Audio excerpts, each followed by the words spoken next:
The new CSX CEO. First impressions, let's go over some questions that were asked during the town hall meeting. And I'll give you my first impressions. I want to hear y'all's thoughts. What do you think is going to happen? Do you think he's going to bring change to the morale and the culture of CSX or the railroad in general? But let's look at some of these questions and answers that he gave. So he starts off with CSX transportation needs to improve its customer service and culture. So right there, he's already talking about it. The customer service aspect is horrible. We all know that. The culture is horrible across all Class 1s. And the CEO, Joe Hinrichs, told employees during a town meeting on Monday, his first day on the job.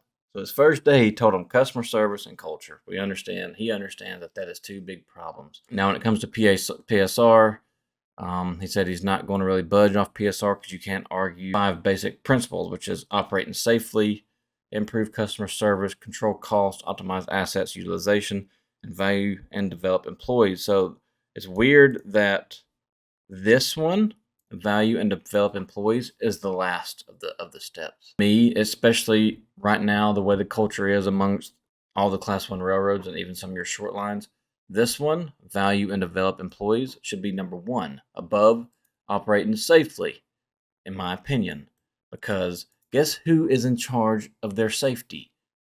The worker. I'm in charge of my safety. Mike Rowe talks about this, safety third. I'm responsible for my own safety. There's nothing that a company can do that's going to make someone work more safe. So safety is up to me. Value and develop your employees, in my opinion, should be the number 1 thing that you should focus on if you want to talk about that would be in with PSR. So if you don't know anything about Joe Hinrichs, he was the CEO of Ford Motor Company. And it says right here that he knows exactly what happened with PSR in 2017. CSX has made, it says, great strides with safety, costs, and asset utilization since adopting PSR in 2017, says Hinrichs, a longtime auto executive who served as a president of Ford Motor Company. So improving service and CSX corporate culture will be among the new chief executive priorities. I was a customer for a couple of decades. Our customers don't really love us.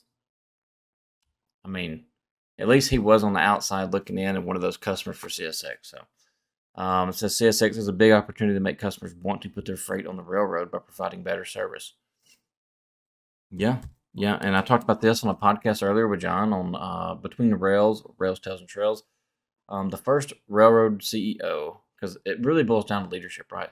The first CEO that actually says, you know what, let's work with the unions. Let's make sure we have, let's hire enough people to where we can really come up with some quality of life issues, some plans to make sure these guys have more time at home, whether that be 11 on, 4 off, or whatever the case may be. It doesn't matter, 12, 14 on, 4 off, whatever, but the thing is, as soon as a leadership role will come in and actually try and do their best to actually be a leader and not let Wall Street run them over, you'll see that railroad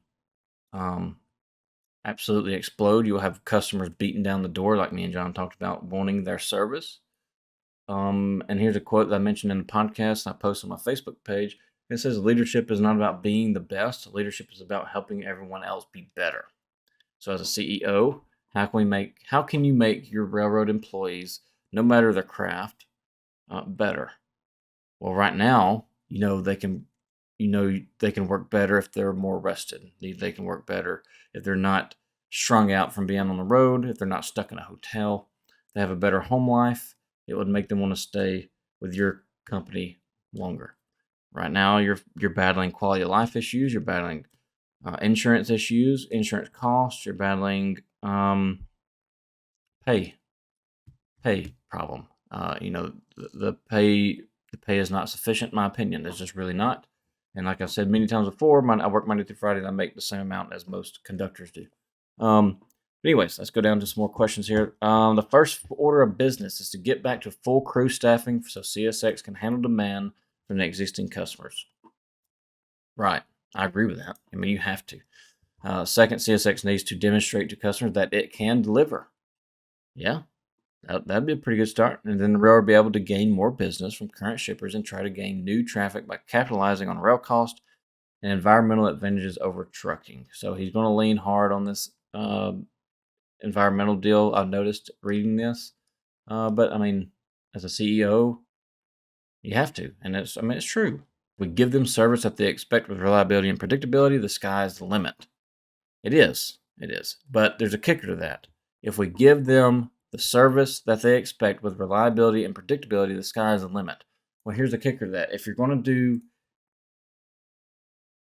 you want your employees to service these customers and actually do their job efficiently, so when your employees are efficient, then you become more reliable and you become more predictable. When you're less efficient, you become less reliable and less predictable. Well, how do you become more efficient? How do you make your guys become more efficient? How about you give them some time off? Just a thought. Let them go home and spend time with their family, actually get rested, not have to worry about getting fired because if they miss a day to go to the doctor. The importance of teamwork and developing a successful culture, corporate culture. He wants to create an environment where employees feel appreciated and valued, work well together, support each other, and are proud to work at the railroad. I think that's a great point. So, but again, he wants to create an environment where employees feel appreciated. I can tell you how you can make them feel appreciated.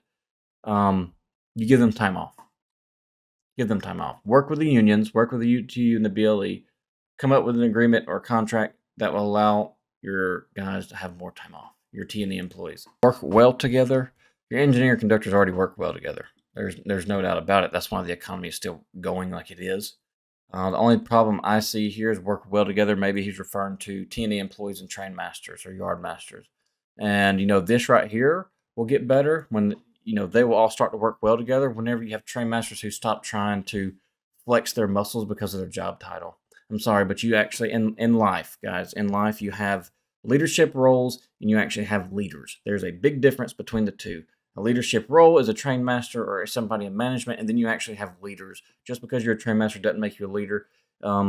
If you're not out there trying to help your guys be better, trying to help them do their job more efficiently and safely, not hiding in bushes looking to write somebody up, actually being out there to help your guys do whatever needs to be done out there in the trenches, not trying to write somebody up or watch them make a messed up switch or whatever the case may be. That is not leadership. That's micromanaging, and micromanaging, in my opinion, is actually it's horrible.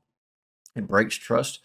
Trust is hard to gain and easy to lose. And these train masters and leadership in the rail industries and management, there's no leadership at all. Leadership is a joke. They don't know anything about leaders or leadership. And I've been very fortunate to go through leadership training. And our GM is real big about leadership presence, actually being out there on the floor, not looking for write-ups, going in and building relationships, talking to your guys on the floor. Hey, man, you guys need anything? It gives the opportunity for guys on the floor to bring up problems they may have that, you can address, or just go talk to your guys. Hey, man, how's life? How's your kids? How's your wife? How's your husband? Whatever the case may be. That builds trust. And trust, like I said, is hard to gain but easy to lose. It says, he said he toured Moncrief Yard in Jacksonville Monday with Jamie Boychuk, which is a fresh boy. I forgot what we called him in the chat. So the railroad executive vice president of operations, while there, he got dirty working with freight cars. Sat in a locomotive cab and got advice from employees about union issues before moving on for a tour of the dispatching center. That's actually big. He may not even listen. He may not even take notes. But the fact that I just said it. I just talked about it with my plant manager. Leadership presence, getting out there, giving your guys the opportunity to bring up problems that you have that is above, the normal. Like for me, I'm supposed to go to my supervisor. Then if they don't address the issue, then I go above him and I go to my plant manager. If that don't happen, if they don't address it, then I go above him and I go to my GM. This man's a CEO, and he actually sat down with some employees and listened to about union issues before moving, before going on somewhere else. That to me speaks volume. And like I said, it may be nothing, or maybe he listened. Time will tell. He says we need our employees out in the field to feel appreciated and part of one CSX. There's a lot of things you can do to let your CSX employees know that they're appreciated. And the number one thing I'm going to tell you is time off. Quality of life issues, address them quickly, and I promise you CSX will blow up, will become bigger than DN. Norfolk Southern customers will be knocking down your door. thank me later. You can send me a check whenever y'all get all them billions and billions of dollars if you go by that. It says Hinrichs has already reached out to union leaders and will meet with them soon. I think that's important, that they know that this relationship is important. I'm going to see them, not them come see me, and we'll really start to build this relationship. So he's actually going to go see them. Now, has he reached out to union leaders? I happen to know somebody that happened to know somebody that happens to know somebody. We're going to talk with Jeremy Ferguson and see, has this man reached out to Jeremy? Has this man went and gone and talked to Jeremy? Did he go see Jeremy, or did he ask Jeremy to come see him? We're going to see if he actually is doing what he says. And if he isn't doing what he says, then I will definitely call him out on that. And not that it's going to do anything, but you guys will know. And if you want a relationship to get to a level where you have trust, remember, trust is hard to gain. You have to invest in your time, interaction, and communication. Look at that. I didn't even read this part of this article, by the way, but he's literally saying what I was just talking about with Nucor. This is what Nucor does. If you want a relationship, go to a level where you have to have trust. You have to invest in time, interaction, and communication, and we're going to do that. You have to. You have to actually get out on the floor, invest time, interaction, and communication with your guys and girls out there actually doing the work. And don't go out there looking for ways to get them in trouble. Go out there. It's one thing to hold them accountable. If you see somebody doing something super unsafe that's going to get them hurt, say something. But his job needs to be going out there to build relationships and to fix this hurricane or tornado that's going on right now in the CSX or Class 1 culture. While at Ford Motor Company, Hinrichs led Ford national labor negotiations with United Auto Workers. General Motors and Chrysler both had strikes, but Ford did not because of its relationship with the UAW.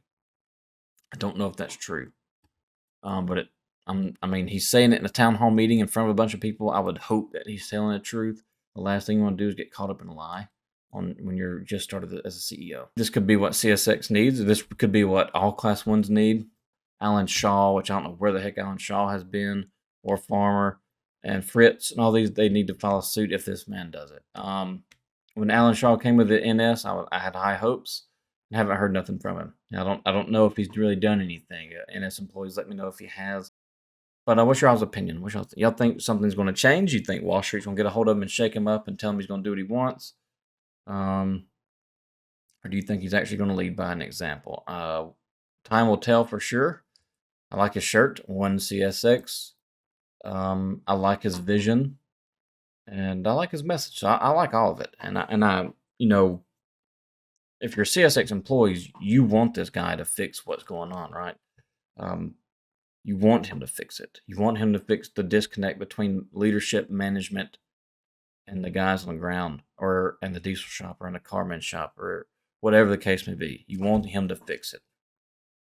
But in order for him to fix it, he's going to have to deal with his leadership roles below him, which is going to be, and it's simple. I know it sounds so simple, but it's really easy. He's going to have to set expectations for his leadership roles and management. And if they deviate from those expectations, he must hold them accountable. That's the only way things will change. That is my gut honest opinion. I could be completely wrong. Let me know what you think down below.